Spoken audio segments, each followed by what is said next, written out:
I just wanted to share about how alienated I feel as a woman with high function autism, Asperger's, or formerly known as Asperger's syndrome, whatever it's even being called these days, being an Aspie and being female, and how alienated I feel from typical girls, albeit the fact that I am quite feminine. So, yeah, how do I explain? The other day in autism group, we were talking about the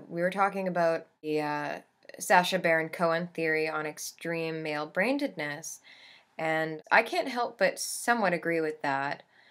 It's different, like the intellectual brain is different from the chemistry and the hormones and the essence of the soul. That I have very femininely. I'm all about like the yin and moon energy and whatnot, sort of physically, but intellectually, I feel kind of like a dude sometimes. If you want to sort of put it in, I mean that's making generalizations on the male and female brain, but in short, I feel fairly alienated from other girls, neurotypical girls, that is. Since I've discovered my female Aspie community, that's different. For once, we call each other, Aspie sisters, and I guess it's because we all just really enjoy being able to relate with other girls because we crave it and we desire it and we feel sort of alone. The intensity of the interests and the fixations are masked by femininity, like colors and patterns and sparkles and dolls, and I'm talking about feminine here. There's quite a few autistic women who are really like pretty like more so tomboyish, but the feminine ones, the interests seem, like My Little Pony, for example, that interest seems um, typical enough, but the intensity of the interests of the little autistic girl would be much more intense. She'd want to, she'd obsessively collect My Little Pony and want every color, and she'd arrange them and configure them and that type of thing. And for me, I had a lot of real femmy Aspie interests. I was obsessed with Shirley Temple when I was a kid, and I needed to know which movie was made at which year and the history about it. And I was obsessed with cultures and people and personas, which is feminine, and more so feminine. Guys are interested in people too, but particularly women. I liked collecting. For example, one thing that an adult autistic female might do is collect clothes and be like almost a clothes hoarder. And that right there is my hordolection, like I showed off earlier. I categorize it by time period. I'm really interested in the history of fashion, and I find it a theme, retro themes, like interesting, 80s theme, 70s theme, 90s theme. I'm finding the flashback trends that are reminiscent of the early 90s to be kind of cool right now, because it reminds me of when I was a kid and when I used to be like a total dork and look up to all these beautiful women, like in the early 90s. I remember being this, dorky, like he, she kid. Yeah, he, she. It's hard to tell whether it was a boy or a girl. I often had short hair, and usually a mullet. But yeah, I was, there were these, pretty girls. Their names were like Casey, Carrie, and Kelly or something, and they all had long hair, and their mom was super beautiful and funky in early 90s with her Paula Abdul thing, and she'd come and pick them up and be like, "Hey, Carrie, I brought your lunch," and then I'd be like, "Oh, she's so cool," and then I'll never be like that, and because I was just a loner, right, and I didn't have a lot of friends, particularly female friends. Um, Certainly not Carrie or whatever, Carrie, I don't remember. She was the most popular girl in the class, and she was all pretty and long hair and stuff. with a nice fringe, and then there'd be my mom coming up behind her with a moo on, and you ever got your lunch, honey? And I was just like, I may seem like I have good fashion sense, and I mean, on the surface, I can present, but I feel like I'm alone in my own world with it, pretty much, in my own fantasy world.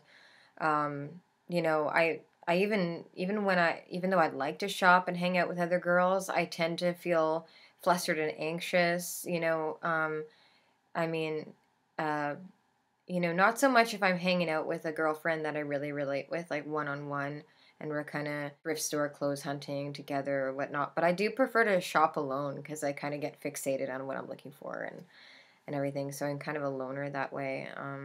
I tried to do that in groups before because I've desired it, and I just feel kind of uncomfortable because I'm sort of on my own agenda. I can do it for a little bit and it's fun, but it feels foreign to me. Today I went and I had a gift card for the Garage clothing store, and I was in there, observing these cool blouses and um, the I don't know what you call it, those long skirts that are back, and I'm like, hey, this is pretty cool. And I kind of started talking to the girls there about, oh wow, is the fashion's changing, and it's becoming more like, reminds me of when I was like 8, and at first, when I'm playing by the social rules, I'm good, I'm okay, I'm like, oh yeah, blah blah blah, and then I kind of got a bit too intense, and I started being like, oh hey, look at this blouse, this is like circa 1994, and I started getting really specific, and I'm like, oh, I lost contact, because I could feel their sort of energy shifting, and they were just kind of like, okay, and I was like, aw. I'm like, oh, sorry, I'm kind of a nerd about, fashion history and stuff, and they're like, nerd? Fashion history? Because, people think nerd, they think science and stuff, but, I don't know, a lot of female aspies have, like I said, seemingly typical interests, but we're really intense about it and very logical about it, and, we remember everything, and we're very technical. So, yeah, it was kind of an awkward moment. It was like, yeah, I felt normal for all of 120 seconds, but no. I'm like the Little Miss Sunshine, all grown up or whatever. I love the show Big Bang Theory, by the way. Who loves Big Bang Theory? I think it's absolutely hilarious, and it also does give some insight into, Aspies and how we are, albeit the fact that it's a little bit stereotypical and probably unrealistic, considering that usually people that are that Asperger's and autistic would lack the executive functioning to be as successful as those guys. Well, they can't. That's not true. We can be successful, but it just seems like they don't. They have all the traits of the Aspie stuff, but then they don't have any of the sort of challenges. So it's a bit unrealistic. But off on a rant here, I think that they've got that I like the girl characters. They're okay. They're kind of funny. At least they did end up introducing female characters, but I still think they're a little off. I think they're a little off on the realistic, more typical presentation of a kind of an Aspie female. I think maybe they should hire somebody like Zooey Deschanel or something to like play some sort of, Aspie girl kind of character, funky and kitschy and kind of a bit of a strange girl and a loner, like seemingly fashionable, but then, you see her quirks after a while, and you see that she's secretly shy and all that kind of thing, I think that would be cool. They should definitely, I don't know, I think Zooey Deschanel would be the best candidate for that, or maybe me if I was acting and I had an agent, but I don't have an agent and I don't act. At one point I used to be really into acting, and I'm not anymore because I felt like for some reason that could only maybe further confuse my identity, because I tend to chameleon myself a little bit, although I like do it for fun now, and I'm quite aware that I'm in a theme or what, like I have much more of a sense of self than I used to. I used to be literally, one day I'm a hippie and the other day I'm totally goth, and I'd actually like feel like kind of different people almost. Not like a multiple personality, but it's part of the Asperger's syndrome. It's part of the scripting and the There is a lack of identity, like a lack of clarity in the identity, but as we get older, that does seem to get easier. And I found myself, I mean, I'm just multifaceted. I'm a chameleon.